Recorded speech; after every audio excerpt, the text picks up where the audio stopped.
Hey, good morning, everyone. That's Gary here.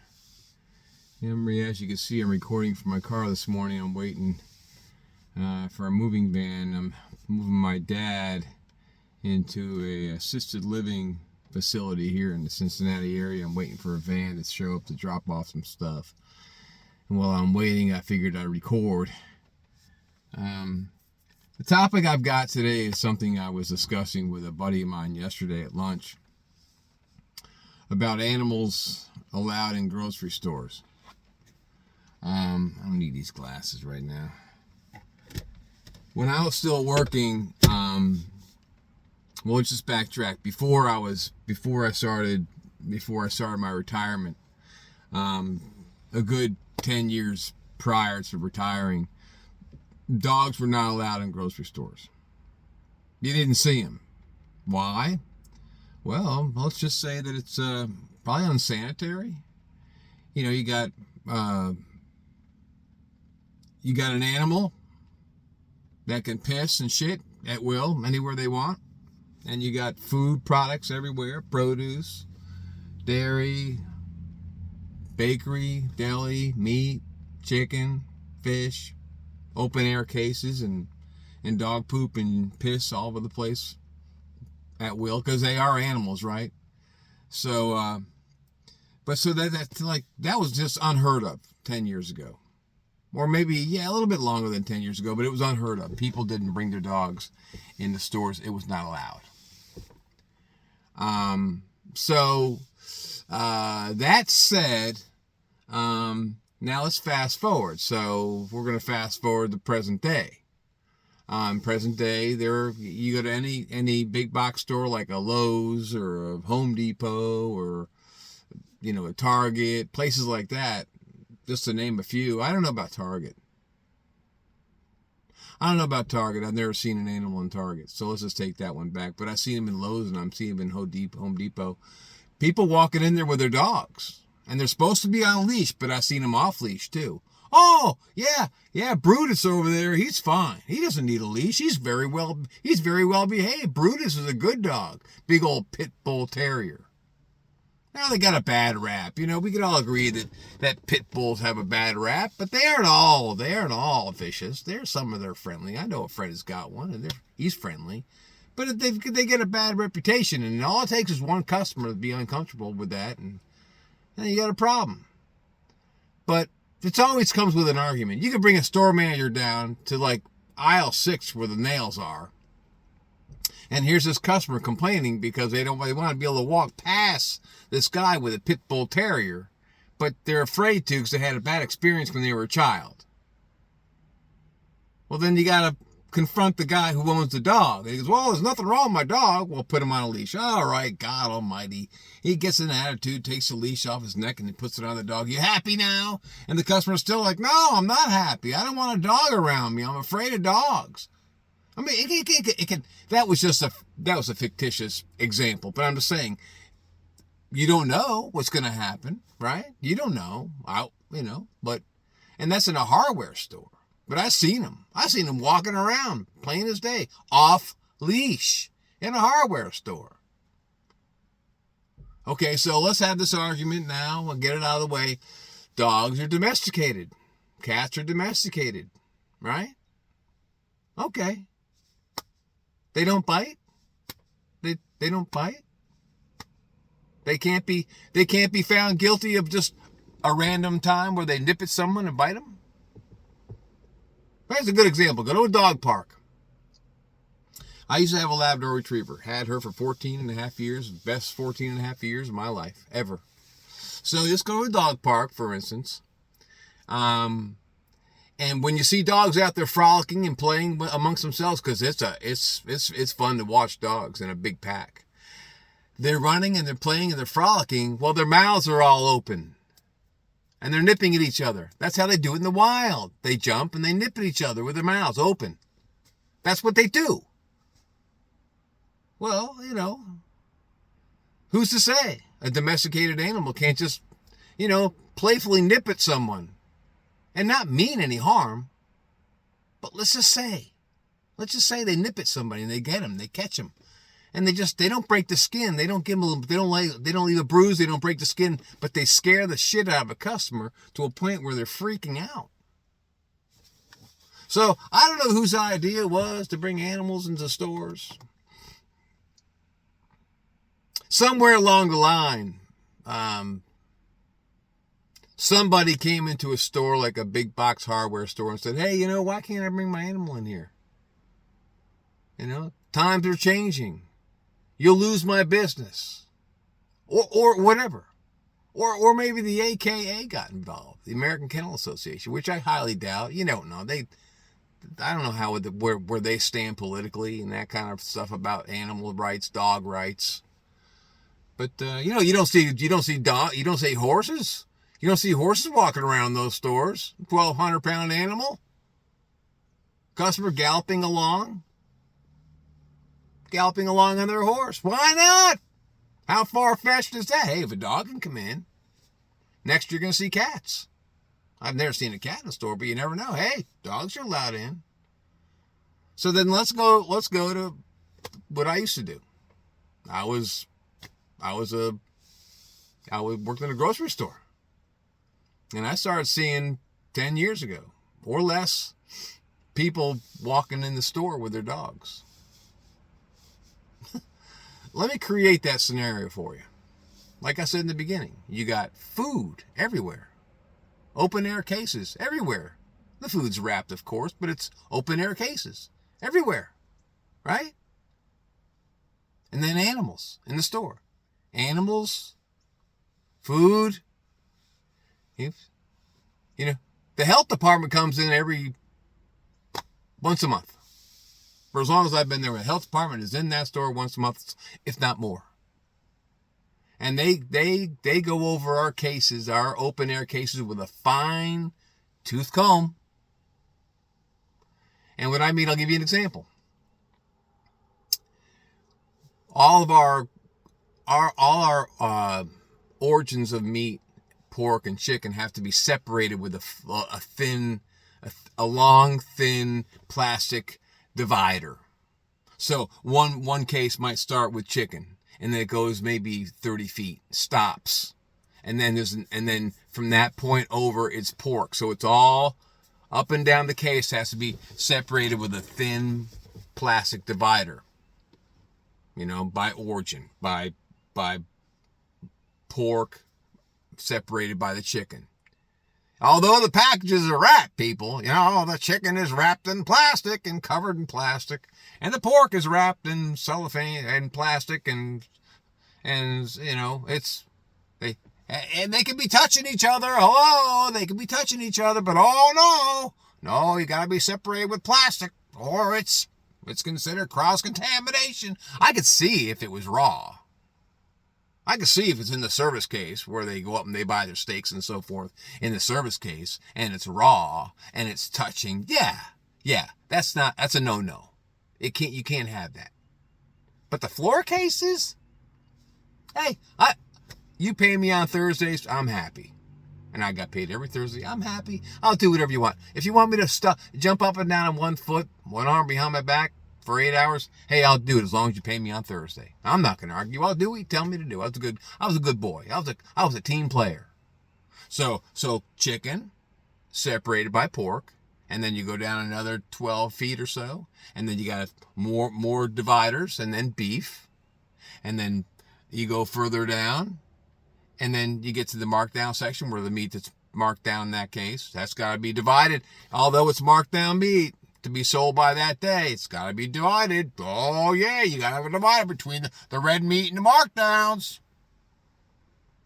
And the markdowns can't be cross-contained. You can't have chicken and then beef then pork. The pork's got to be in the bottom and the chicken and then the beef. Oh yeah, it's like all the scientific stuff. It's got to be. And it wasn't created by my company. It was created by the balances of who? The health department. It's got to be like this. Although it's wrapped in plastic, people. It's wrapped in plastic. And it's in a sealed tray and airtight. And although the trays are touching, but there's nothing bleeding off into the next package. you better have a divider there. You better. Oh, or if there isn't a divider and they're walking the store and there's not a divider, they ding you. Slap on the wrist. But it's worse than a slap on the wrist. They write a report. Oh, yes. That's no shit. They write a report. And they send it to our company's main office.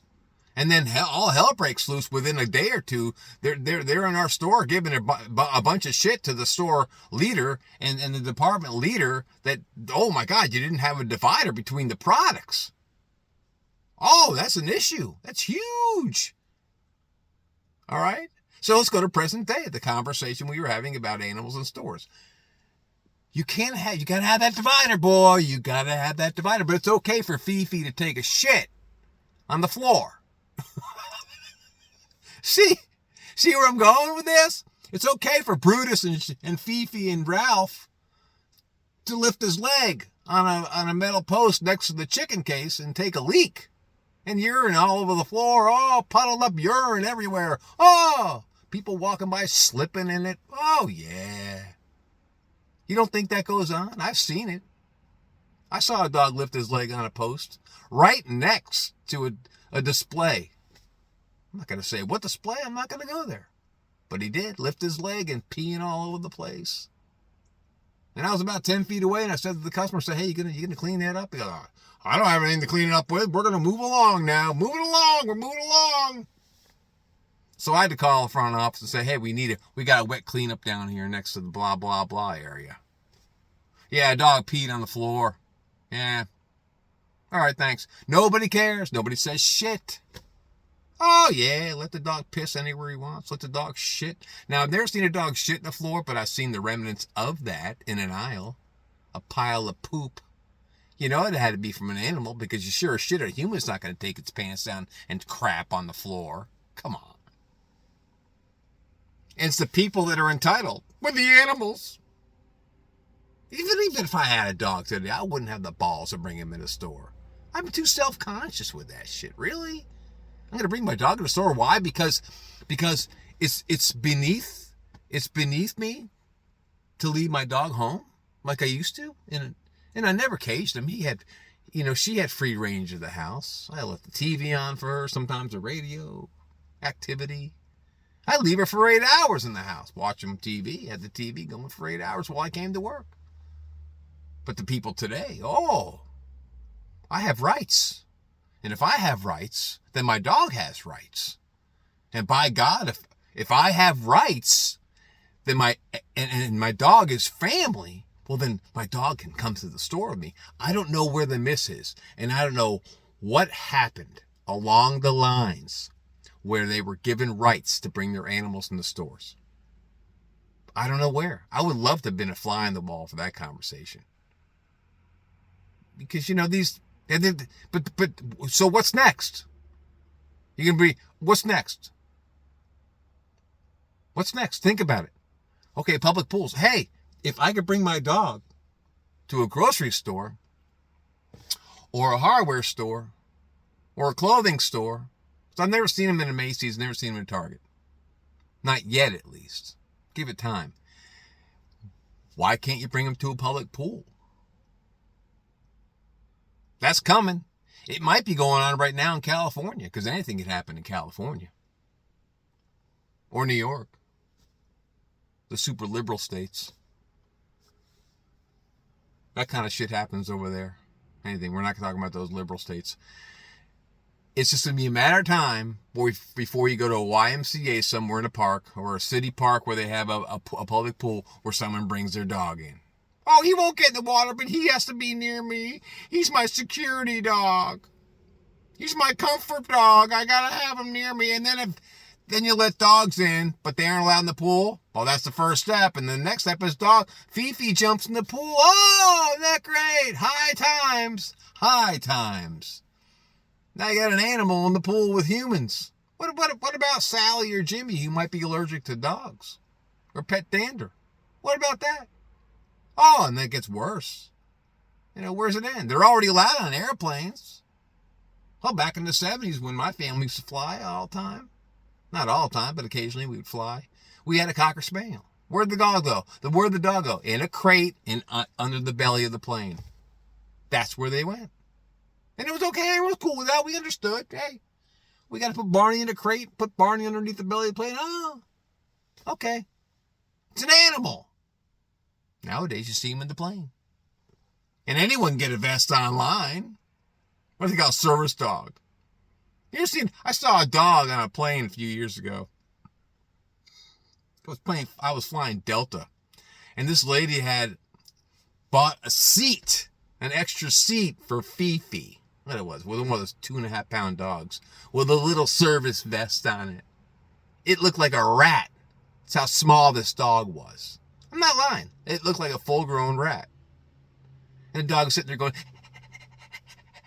real nervous, shaking. Looked like it was fucking on speed or something. Oh, that's your service dog? To keep you calm? Look at the dog.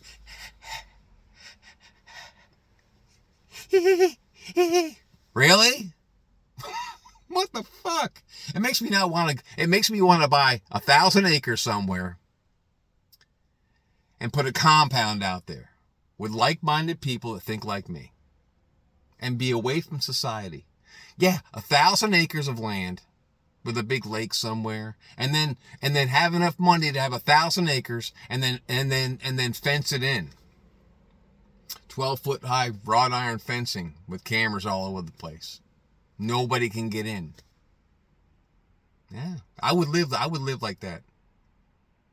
And then have an armored car to drive me anywhere I want to go to the city. If I left the compound for food or supplies or goods. It gets to a point where you don't want to be around general public. What's going to happen next? I was kidding about the compound stuff and the 1,000 acres, but still, what's it coming to? And I see them in restaurants now.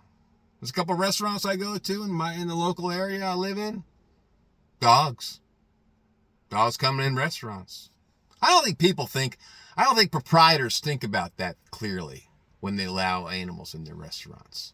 And let me break that down really quickly for you, because I don't want this video to go much longer. What if a dog nips a customer? Just a nip.